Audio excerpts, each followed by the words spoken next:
Dear students, आज हमारा topic है टाइप्स ऑफ पॉलिटिकल सिस्टम में लिखित व अलिखित संविधान, रिटन एंड अनरिटन कॉन्स्टिट्यूशन।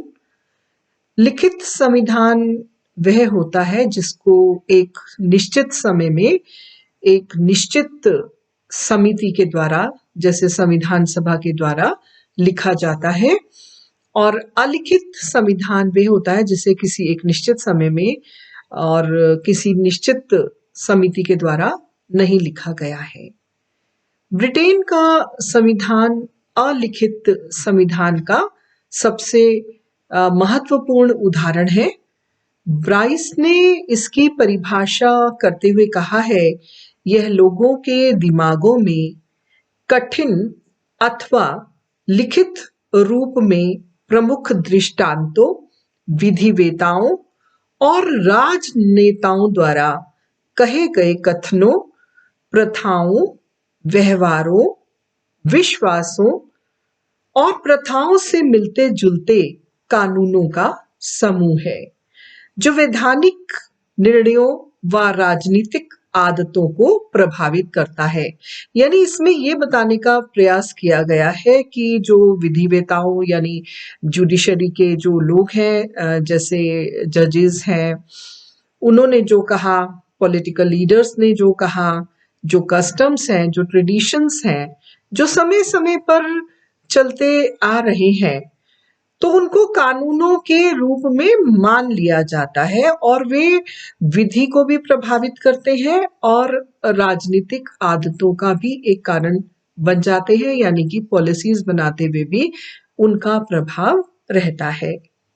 हर्बन फाइनर दूसरा विचारक है जिसने कहा कि पहला तो ये संस्थाओं पर परंपराओं द्वारा निर्देशित होती हैं, जिन्हें मान्य समझ लिया जाता है, जो एकाध अवसर पर को छोड़कर व्यक्तियों द्वारा निर्मित नहीं होती।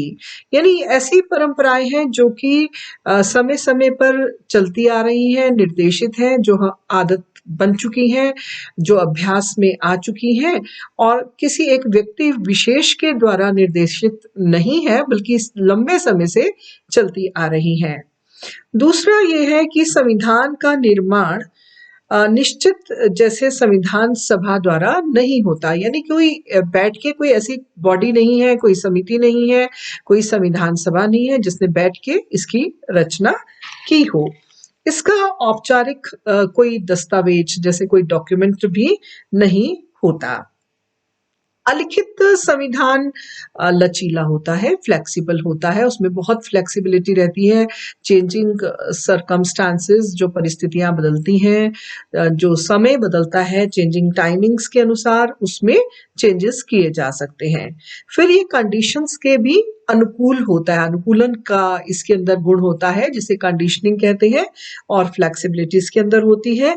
ये गतिशील भी होता है, जैसे कि इतना गतिशील होता है कि जन विद्रोह है, क्रांति है, आक्रोश है, वो इसको प्रभावित नहीं करता है, और ये डायनेमिक होने के कारण चेंजिंग कंडीशंस में अपने आप ही बदल जाता है और जन विद्रोह को रोक देता है। परंतु इसमें कुछ दोष भी हैं, जैसे ये अस्थिरता की स्थिति उत्पन्न करता है, क्योंकि इसमें कोई स्टेबिलिटी नहीं है, और जो है कि ऐसे कोई कानून नहीं है इसके अंदर जो लिखे गए हों, जहां पर स्पष्ट लिखा गया हो। जैसे मान लिया कि अधिकारों की बात है, स्वतंत्रता की बात है, तो कहीं लिखा ना होने के कारण नागरिकों को इसमें परेशानी होती है। फिर इसमें एक डाउट्स, भ्रम की स्थिति भी बनी रहती है कि किस सिचुएशन में, किस स्थिति में कैसे कार्य करना है, ये भी अलिखित संविधान में रहता है। फिर इस तरह के जो संविधान होते हैं, अलिखित होते हैं, जनरली सामान्यतः ये उन देशों के लिए उपयुक्त होते हैं जहां पर कि राजतंत्र हो, मोनार्की हो, या डेमोक्रेसी के लिए बिल्कुल भी उपयुक्त नहीं होते, क्योंकि डेमोक्रेटिक कंट्रीज में, प्रजातांत्रिक देशों में लोग जो है जागरूक होते हैं, जनप्रतिनिधि उनके प्रति उत्तरदायी होते हैं।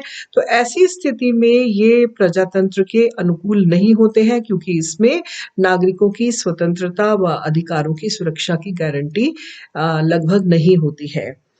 अब इसके विपरीत जो दूसरे प्रकार के संविधान संविधान है वे लिखित संविधान है और ये जो संविधान होते हैं इसको एक निश्चित समय पर बैठ के एक संविधान सभा बनाती है, निश्चित समय में बनाती है और डिटेल इसकी स्टडी होती है। ये जो संविधान होते हैं ये स्पष्ट होते हैं क्योंकि इसमें क्लैरिटी से, स्पष्टता से एक एक प्रावधान को लिखा जाता है कि किस प्रकार से सरकार का गठन होगा, नागरिकों के लिए क्या प्रावधान होंगे, क्या क्या शक्तियां राज्य के पास होंगी। ये बिल्कुल स्पष्ट होता है, सुनिश्चित होता है और इसमें स्थायित्व रहता है, स्टेबिलिटी रहती है क्योंकि इसमें आसानी से कोई बदलाव नहीं हो सकता। तो एक बार जो लिख दिया जाता है उसमें संशोधन तो होते हैं लेकिन संशोधन की प्रक्रिया बहुत आसान नहीं होने के कारण इसमें स्थायित्व रहता है जो कि संघात्मक शासन के लिए, प्रजातंत्र के लिए बहुत ही उपयुक्त होते हैं। फिर इसमें जो है संवैधानिक प्रोविजंस भी होते हैं, संवैधानिक प्रावधान भी होते हैं कि किन प्रावधानों के तहत इनको लिखा जाएगा, किस तरह से संविधान की रचना होगी और संविधान कितने भागों में बटा रहेगा और उसकी क्या क्या धाराएं, उपधाराएं, अनुसूचियां, सूचियां होंगी। ये बिल्कुल स्पष्टता के साथ एक एक अनुच्छेद को लिखा जाता है।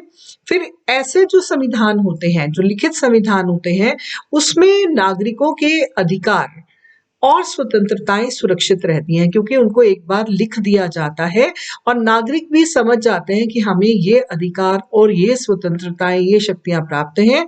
यदि उनका किसी भी प्रकार से हनन होता है तो ऐसी प्रावधानों को लेकर न्यायालय, जुडिशरी में नागरिक जा सकते हैं और अपने अधिकारों की रक्षा कर सकते हैं। तो उनके लिए ये बहुत ही उपयुक्त होते हैं।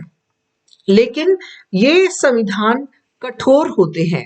कठोर होने के कारण इसमें रूढ़िवादिता भी हो जाती है क्योंकि आसानी से कोई चेंजेस हो नहीं पाते हैं और चेंजेस करने हैं, अमेंडमेंट करने हैं, संशोधन करने हैं तो उसकी एक विशेष प्रक्रिया होती है जिसके तहत ही इसमें संशोधन हो सकता है और वो प्रक्रिया सरल नहीं होती है, वो कठिन होती है। समय की आवश्यकताओं के अनुरूप इसमें सरलता से, तीव्रता से कोई परिवर्तन नहीं किया जा सकता। जैसे परिस्थितियां बदलती हैं, समय बदलता है, आवश्यकताएं बदलती हैं, तो हम ये सोचें कि इन संविधानों में आसानी से परिवर्तन हो जाएगा तो वो बड़ा कठिन होता है क्योंकि संवैधानिक संशोधन की प्रक्रिया जटिल होती है और इसमें रिजिडिटी, कठोरता भी रहती है। लिखित संविधान एक प्रकार से न्यायालयों के हाथ का खिलौना भी बन जाते हैं क्योंकि न्यायालय ही स्पष्ट करते हैं कि लिखित संविधान में जो भी अड़चन आ रही है, जो भी रुकावट आ रही है, जो भी कठोरता आ रही है, उस सबको ठीक करने में जो है न्यायालय का ध्यान देना पड़ता है। अब अगली बार जब हम पढ़ेंगे तो हम पढ़ेंगे कठोर एवं लचीले, फ्लेक्सिबल एंड रिजिड कॉन्स्टिट्यूशंस।